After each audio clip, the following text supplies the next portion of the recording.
Bien, es una situación bastante compleja la que se está viviendo en este país hermano, en Ecuador. Analizamos el tema con Andrés Guzmán, analista internacional, nos acompaña vía virtual. Qué gusto saludarlo, buenos días. Muy buenos días, Luciana, gracias por la entrevista. Bien, hemos estado siguiendo de cerca lo que se ha registrado en Ecuador. Esto es una serie de hechos que no son de la pasada semana, no son de ayer, no son de hace algunas horas, sino ya vienen desde hace varios años.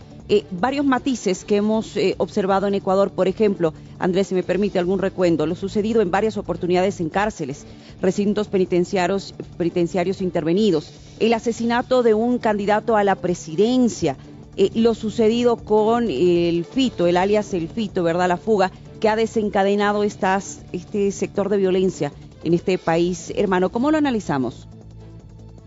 Efectivamente, son varios hechos que ya muestran la penetración, ¿no?, de estos grupos delincuenciales en Ecuador en general y en el gobierno también, ¿no?, por hechos de corrupción y por una inestabilidad política y económica que ha dado paso a esta situación en la que Ecuador se ha convertido en uno de los países más inseguros de la región, con las tasas de asesinatos más altas que ha tenido en toda su historia el pasado año 2023. Entonces, esto se da efectivamente por un cambio que ha habido en las políticas de seguridad en los últimos gobiernos, a partir del gobierno de Lenín Moreno, porque antes de eso, al parecer, había cierto control o una coordinación incluso entre la delincuencia y las autoridades, en las que las cosas se mantenían bastante bien o más controladas. Pero a partir del cambio que hay y el intento de imponer la mano dura en temas de seguridad, las cosas han empezado a cambiar. Y ahora que el gobierno de Noboa anunció justamente un plan, el Plan Fénix, para construir cárceles y endurecer las políticas contra la delincuencia, la violencia se ha desatado, como hemos podido ver en estos últimos días, con saldos lamentables de muertos, de la gente aterrorizada, ¿no?, de la gente que realmente está muy preocupada, que no está yendo a trabajar, que los niños no están yendo a las escuelas, con un país semi-paralizado prácticamente por esta situación tan complicada, tan difícil y que además puede tener repercusiones a nivel internacional. Andrés, hemos escuchado en estos últimos días a asambleístas, sobre todo de oposición, que han expresado una preocupación, que esto podría reflejarse o podría registrarse en Bolivia en los próximos meses, en los próximos años. Claro, no un panorama similar con algunos otros matices diferentes, pero haciendo mención, por ejemplo, a situaciones de sicariato, ajustes de cuentas que ya estamos viendo en el territorio nacional. Lo vemos en la parte norte del país. Hemos visto haberlo sucedido último, simplemente por mencionar, en el sector de Entre Ríos, en el departamento de Cochabamba, ajustes de cuentas, personas que han perdido la vida, balaceras, etcétera. ¿Podría en algún momento Bolivia generar un espacio similar? Es la preocupación que te traslado. A modo de pregunta, lo hemos escuchado de diferentes asambleístas.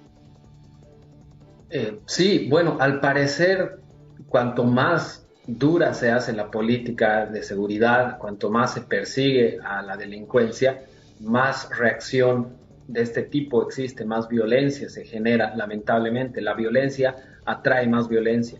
Y lo dice la teoría de la resolución de conflictos, que establece que para transformar un conflicto de una crisis hacia un conflicto controlado, es necesario no solo aplicar mano dura, sino también tener programas de inclusión social y de apaciguamiento con la sociedad, ¿no?, de reconciliación, en el sentido de dar oportunidades a quienes están ingresando en la delincuencia para que no tengan que ir por ese camino, ¿no? Y eso es lo que está pasando justamente en Ecuador, donde se cree que alrededor de 800,000 jóvenes de entre 16 y 24 años que no trabajan y no estudian terminan haciendo actos delincuenciales, involucrándose en las pandillas y en estos grupos de narcotráfico y terrorismo, porque no tienen otra oportunidad, porque no tienen otra manera de subsistencia. Entonces, por tanto, lo que hay que hacer es aplicar políticas que efectivamente vayan duro con quienes están cometiendo los delitos, pero que también se les dé oportunidad a quienes están en ese limbo de no saber qué hacer con sus vidas y terminan en el lado de la delincuencia. Entonces es un tema muy complejo que hay que saber manejarlo y que ahora está generando mucha polémica porque también el tema está entre la derecha y la izquierda, que unos se culpan a los otros, diciendo que la derecha ha abandonado a la sociedad, que no ha impuesto el Estado, que tiene que controlarlo todo, ¿no? Y los de la izquierda diciendo que las políticas son fracasadas, ¿no? Hemos visto los comentarios del presidente Petro de Colombia, que justamente apunta a eso, ¿no? Diciendo que las políticas aplicadas por los gobiernos de derecha en Ecuador han fracasado, que no están haciendo las cosas bien, porque no es cuestión de ir con fuerza, sino que más bien, lo que digo, ¿no? Más bien una combinación de políticas sociales con políticas de seguridad. Andrés, permítame un instante, por favor. Quiero que escuchemos juntos y con nuestros televidentes estas últimas declaraciones del presidente de Ecuador, Daniel Noboa, teniendo en cuenta lo que mencionaba, ¿verdad? La aplicación de políticas duras. Esto decía. Ante la nueva ola de violencia en Ecuador, el presidente Daniel Noboa anunció una guerra frontal contra una veintena de organizaciones criminales y les otorgó estatus beligerante. Estamos en un conflicto armado no internacional. Estamos luchando por la paz nacional, estamos luchando también contra grupos terroristas, que hoy en día son más de 20.000 personas los que los conforman. Porque al considerarse un conflicto armado no internacional, Fuerzas Armadas ya tienen la facultad de utilizar armamento letal. Y esto es un cambio en las reglas de enfrentamiento. Armamento letal, por cierto, que será empleado y está siendo empleado en contra de los grupos que han sido identificados como terroristas. No es en contra de delincuencia común. La ofensiva de las organizaciones criminales vinculadas a cárteles de México y Colombia incluyó el martes una interrupción a la sede del canal TC Televisión de Guayaquil y aumentó el pánico en la población. Jefe de la principal banda criminal del país, conocida como Los Choneros, que estaba recluido en una cárcel guayaquileña y su fuga fue detectada el domingo. Cientos de soldados y policías buscan al capo, mientras rige un estado de excepción en todo el país, incluidas las penitenciarías, y un toque de queda de 6 horas desde las 23 horas locales. Además, el martes escapó de prisión otro jefe criminal, Fabricio Colón Pico, uno de los líderes de los Lobos, acusado de secuestro y de planificar el asesinato de la fiscal general. Además, presos se amotinaron y retuvieron a más de 100 guardias penitenciarios, de los cuales 41 ya fueron liberados. Nos preocupa sobremanera, hasta hoy mismo el no saber cómo están ellos.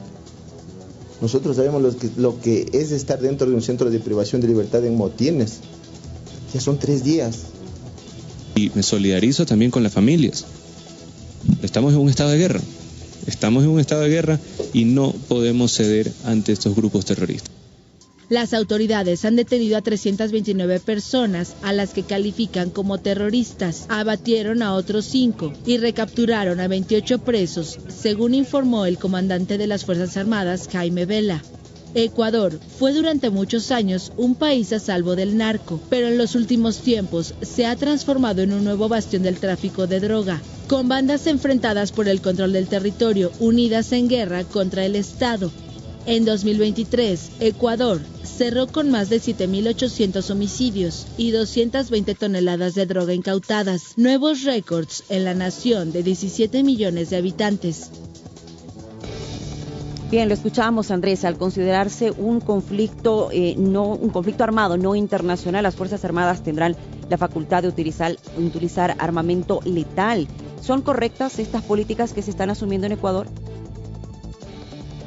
Bueno, yo creo que ante la crisis sí es correcto lo que se está haciendo. Se ha declarado un estado de conflicto armado interno con un estado de excepción en el que efectivamente las Fuerzas Armadas pueden hacer uso de la fuerza letal y eso no les va a traer consecuencias legales, ¿no? Es decir, que tienen permiso para matar, en otras palabras, y eso efectivamente como digo, es necesario, dada la crisis actual, dado el momento que se está viviendo, pero no puede ser una política sostenible a largo plazo, ¿no? Es decir, esto tiene que ser una cosa temporal para manejar esta crisis, para apaciguar las cosas, imponer la paz y a partir de eso desarrollar otras políticas complementarias, como decía antes, para evitar que esto crezca y que se pueda controlar, ¿no? Ahora, lo que también sale en la nota y es interesante es el hecho de cómo también hay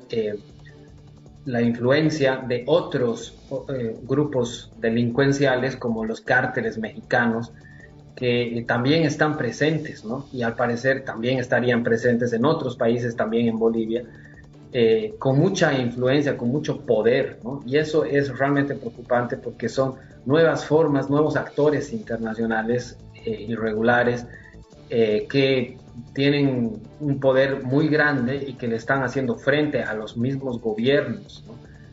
Con ya ejércitos, podríamos decir, de delincuentes que además están fuertemente armados y son muy peligrosos, ¿no? Entonces, definitivamente esto es algo que se tendría que controlar tal vez de manera coordinada, ¿no? Entre los gobiernos. Lo ha propuesto justamente el presidente Arce, de conformar una alianza, ¿no? de varios países que ojalá se pueda realizar para que se pueda también manejar este tema de manera coordinada, porque el traspaso de fronteras, claro, ¿no? Y lo que se está ocurriendo, como tú decías también al principio, ya en Bolivia es muy preocupante. Entonces es importante también tener en cuenta todos esos temas para prevenir, ¿no? Y no tener que lamentar cuando ya las cosas sucedan.